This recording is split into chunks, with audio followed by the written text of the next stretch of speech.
appreciate you coming out this evening, and I know some of you know me, but for those that don't, my name is Cynthia Colangelo, or better known to my family and friends as Cindy or Cindy Lou. That's probably how some of you know me. I am a native Floridian. I was born and raised in Miami, and moved to the Dallas area in 1984. And I am the third child of 6 of Mary and Dig Welsh, and there's 5 girls and 1 boy. And the neat thing is we are all named alphabetically. Anne, Barbara, Cindy, Debbie, Ellen, and finally the boy Frank. And he's kind of rotten, I will tell you. I never tell him that. I am the wife of, I'm a mother of 2. Jesse is my son here, and then I have a 14-year-old that some of you may know, Tony, who is quite energetic and quite lively, I must say. I am the wife of a man who's very proud of his Italian heritage and also a huge New York Giants fan.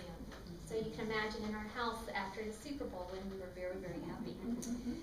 I am Aunt Cindy to 4 nieces and 7 nephews. And I just became a great aunt for the first time a year ago to little Sammy Colangelo up in New York. I previously worked in the real estate industry where I greeted people that were coming into the Dallas-Fort Worth area and helped them find housing. And since then I have started a consulting firm, and I work with nonprofits and help them in developing their mission and being effective in the community and try and garner corporate support of their programs. And I'm also a stage 4 metastatic breast cancer fighter.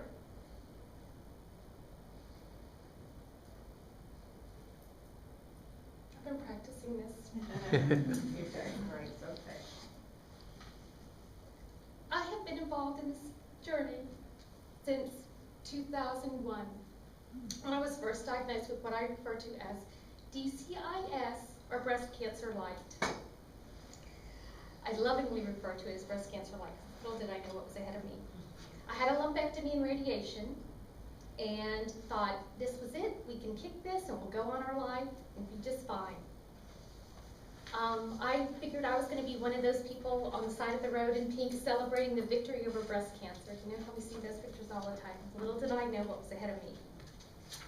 In 2009, after my yearly mammogram, I was re-diagnosed. They found a suspicious area, had a biopsy, and yes, had cancer again. And we learned that I would have to undergo surgery as well. It was still early in the game. My husband and I weren't really concerned. The doctor wasn't really concerned, but we both decided that it would be much better to get a double mastectomy because we decided we were done with it. We were done with this breast cancer stuff. We didn't want to deal with it anymore. We were also told that this cancer was not a recurrence of the cancer I had 8 years ago. This was a new growth, so it was in no way connected to the other cancer. And that I would undergo surgery and have preventive chemo and radiation, and everything would be fine. Although I wasn't happy with the thought of chemo, as most of us aren't, we decided to go for it and just consider it that this would be a year that we would write off and go and live our lives. We learned that the type of cancer I had was HER2 positive, and that they had a drug that was very effective against it. So I did chemo, and yes, like so many ladies that we know, I lost my hair. I was not comfortable in a wig, so I would do scarves, and I don't know if many of you remember, but I would wear scarves to church every Sunday, and became quite the fashionista, yes. I thought. I also did radiation, which was a piece of cake for me. And then an additional 7 months of Herceptin, which I completed on St. Patrick's Day 2010, so 2 years ago. After that final Herceptin, and I had my scans, and everything looked good, and I had my neat little boobs put in, and we went on to live our lives knowing that we had dodged another bullet. And then came New Year's 2011. Joe and I were going out for the evening for a New Year's Eve celebration, and I was showering, and I found another lump. And I was like, how could this happen? I had both of my breasts removed. I have no breast tissue left. How can this happen? All I had was these perky little implants, and I was sure that you couldn't develop cancer from those. Well, the short story is it did come back, in whatever little breast tissue I had remaining. And not only did it come back, we would learn that it metastasized to other parts of my body after surgery and scans. So, here I am 1 year later, and I am a stage 4 metastatic breast cancer fighter. In the last year, I've enlisted the help of doctors all over, from Houston to Dallas, And I've also been to Baton Rouge to meet with Dr. Elliott, who is involved in innovative breast cancer vaccines.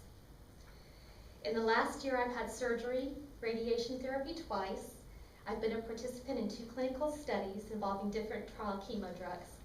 One that actually has gotten FDA approval and will be released to market in a few months. Yay. Right now, I am on 2 different chemo pills, Tykerb and Xeloda. I don't know if you're familiar with them. I also undergo Herceptin infusions every 3 weeks, and I'm taking a trial vaccine that actually Joe delivers to me while Tony holds my hand.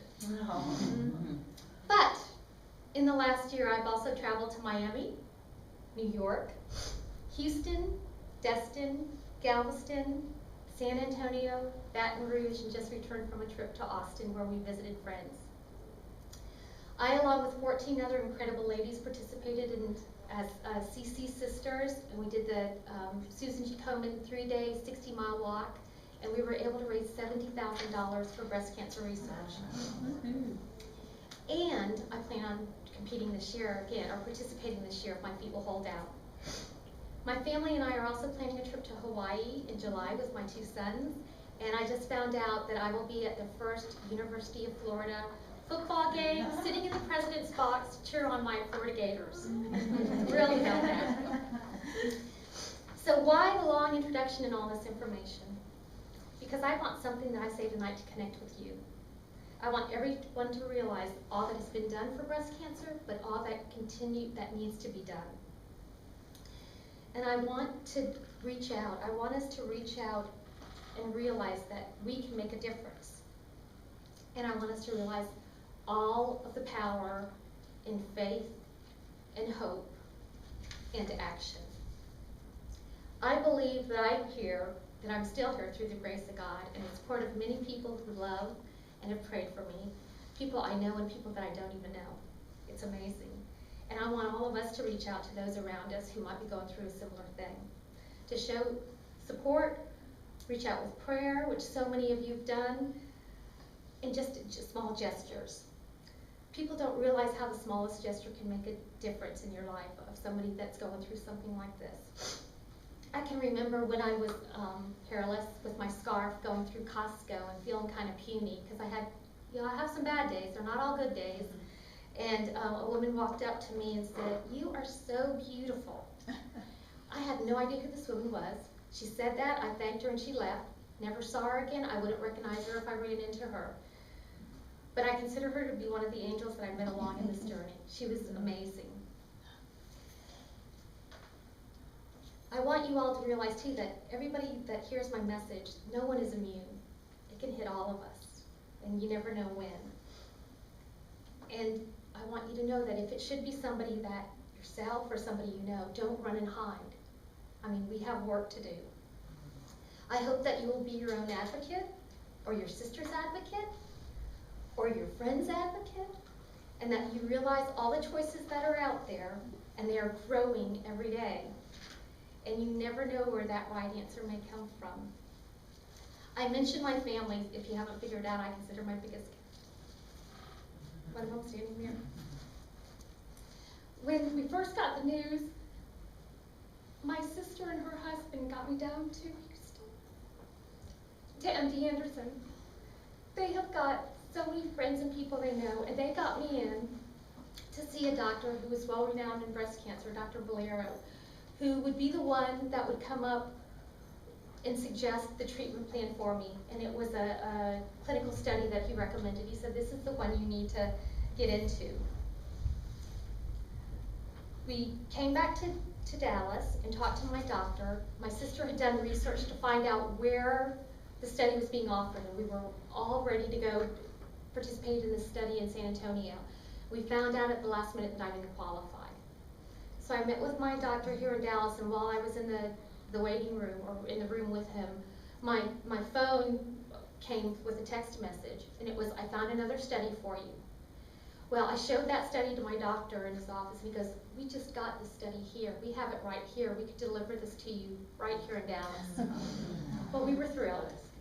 So I was preparing for the tests that need to be done before you enter a study. They've got to do all these benchmarks, and I I had my last test that was coming up, and I was sitting at home, and the phone rang, and it was my doctor's medical assistant. She goes, "Have you done that last test yet?" I said, "No." She goes, "Don't." I said, "Don't." She says, "No." She said, I want to let you know, somebody, a drug rep, had just stopped in her office and said, they're opening this clinical study, the original one, at UT Southwestern, and you need to be a part of that. This is the drug we've wanted for you." So with that, I called UT Southwestern before they even opened the study, and I was their first participant. We had some great results for several months, which you find out that you go through different treatments and you have good results for a while. Also, the drug that was involved in that study has been approved by the FDA and will be available to the public in several months, which is really cool. So I like to think that I played a part in helping to develop a new treatment for cancer. But as it happens, a new spot came up, and I would have to leave that study and go to a different treatment, which is fine because next treatment's okay. I have a friend by the name of Bob Boudin who wrote a book, The Power of Who. I don't know if anyone has ever heard about it. But what I've learned is that we all have who in our life, and his concept is that we all have people in our lives. If we just reached out to our network, we know the people that we need to know to accomplish great things. And I'm just amazed at the power of who in my life that has been working in my life. But I also have come to learn that you need the power of you too. You can't just rely on the who, it's got to be the who and the you. So if you combine those two, you can really make a difference.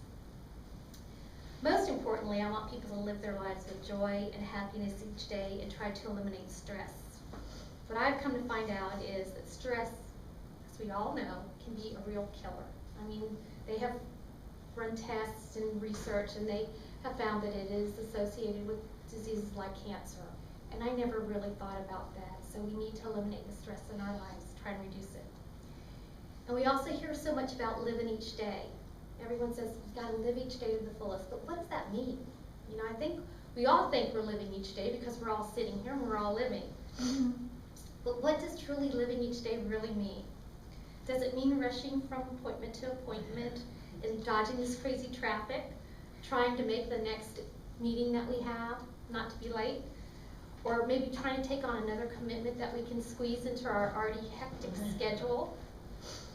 Well, for me, living each day means that we finally got the puppy that my boys have been pestering us to get for years. My Tony, if you know Tony, he has enough negotiating skills to convince Joe that this dog would bring some meaning to our lives, and it really has. We love Maggie. For me, it also means that I don't get up at 5 or 5:30 every morning to do my walk with my girlfriend. We pushed it back to 7 o'clock, and 7 o'clock is fine. Some days we do a little bit earlier if necessary, but 7 o'clock works well. And it also means that I took some things off my plate so that I could be home with my family in the evening. It also means that when Tony, who you all probably know, went down with his middle school chorus to participate in a concert for a state conference in front of all these educators, that I was in the front row clapping and tearing up, just so excited to be there. And finally, and most importantly, it means that each day I give thanks to God for all the blessings I have. Yeah, I am living with stage 4 metastatic breast cancer. And there is no cure. Yet. Yet. The prognosis for me and other patients with this disease is continued treatments, hoping that we come along with the right one that will be effective for the longest amount of time with the least side effects, allowing us a good quality of life. And I would say that my quality of life right now is pretty darn good. My husband Joe says we're playing a game of whack-a-mole. Do you all know what that game is? Where you have that table and you have those little things popping out, that pesky mole keeps sticking his head out? Well, that's what we're doing. We're playing whack-a-mole, and every time that cancer starts to progress or shows up, we take that mallet and we slam it, and the mallet is the treatment, and we use different mallets when it's necessary. We're attacking this disease as we would playing the game of whack-a-mole. For me, up until a year ago, and even in the most recent months, I did not realize the distinction between breast cancer and metastatic breast cancer. You hear so much, as I talked about earlier, about women crossing the finish line and celebrating the victory and all of that, and that's a picture that us with breast cancer will never probably attain. Yet, there is so much work being done and continues to be done. Focus on the hows and whys, and I'm hoping that in my lifetime, that we will be able to address metastatic breast cancer as another chronic disease, which might mean a lifetime of treatments, much like diabetes, but it surely doesn't mean a shortened life. I urge everybody here to support breast cancer research. Continued breast cancer research will not only lead to better treatments and hopefully a cure for cancer, but can also impact other diseases. One of the drugs that I'm on right now was actually found to be helpful in kidney cancer, and they've applied it to breast cancer and have found it to be effective as well. So any type of research can impact other diseases. And in light of the recent news and the events in the news, there's a big concern for funding of breast cancer, that it's going to decrease, and we can't allow that to happen. The research is so important. If you have cancer or you know somebody with cancer, I urge you to consider clinical trial studies. The National Cancer Institute estimates that less than 5% of people with cancer will become a participant in a clinical trial study. But with a greater participation, we can come up with more effective ways to treat and hopefully cure cancer and other diseases. And the clinical studies offer you, the one that I was on previously, I had no side effects, and it was great for months. If you remember back to breast cancer, and I know there's some people here that have had cancer years ago, and you recall the type of treatments and the surgeries that were involved, they've come so far, and they continue to come far. So treatment is research is so important. But most of all, what I encourage you to believe and live in faith and hope for an eventual cure to this disease. As I was considering my closing for this presentation, thoughts were revealed to me through one of my daily readings by Max Lucado. And here are his words. There is a rawness and a wonder to life. Pursue it. Hunt for it. Sell out to get it. Don't listen to the whines of those who have settled for a second-rate life and want you to do the same so they will feel guilty. Your goal is not to live long, it's to live. And as it says in Romans 12:12, rejoice in hope, endure in affliction, persevere in prayer. Thanks for allowing me to share my message with you. If you'd like to follow my journey, I'm on Caring Bridge, and my site name is Cindy Lucy, and I share my thoughts and updates about what's going on in my life.